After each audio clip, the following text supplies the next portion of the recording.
આપણા દેશના પ્રધાનમંત્રી નરેન્દ્ર મોદી સાહેબ, ગૃહમંત્રી અમિત શાહ સાહેબ ને સાથે સાથે દેશના રેલવે મંત્રી અશ્વિની વૈષ્ણવજીને ખૂબ ખૂબ દિલથી ધન્યવાદ કહેવા માંગુ છું કે જેમણે ઉમરગામનું પોટેન્શિયલ જોઈને પહેલા સુરત બાંદ્રા એક્સપ્રેસ ટ્રેનનું મંજૂર કર્યું ને હમણાં ફ્લાઇંગ રાની ટ્રેનનું પણ મંજૂર કર્યું।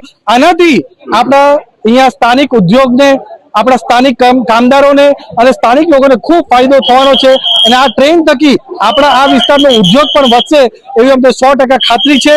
અને સાથે સાથે આ જે આપણું ઉમરગામનું 13મું ટ્રેનનું સ્ટોપેજ છે, 13મી તારીખ છે અને 13મી માર્ચ 2024ના રોજ જ મને લોકસભાની પણ ટિકિટ મળી હતી એટલે 13 તારીખ મારા માટે લકી છે। આપણા ઉમરગામ માટે પણ આજે લકી પુરવાર થઈ। આ જ રીતે આગળ પણ આ વિસ્તારનો સારામાં સારો વિકાસ થાય એના માટે બધા સાથે મળીને પ્રયાસ કરશું। જે કોરોનામાં ટ્રેન બંધ થઈ હતી એની સાથે સાથે બીજી ટ્રેનોની પણ અમે અવારનવાર એકદમ સ્ટ્રોંગ રજૂઆત આપણા દેશના રેલવે મંત્રી અશ્વિની વૈષ્ણવજીને કરી છે અને અમને 100% ખાતરી છે કે એ બધી ટ્રેન પણ જલ્દીથી જલ્દી શરૂ થાય એના માટે પૂરો પ્રયત્ન કરશું।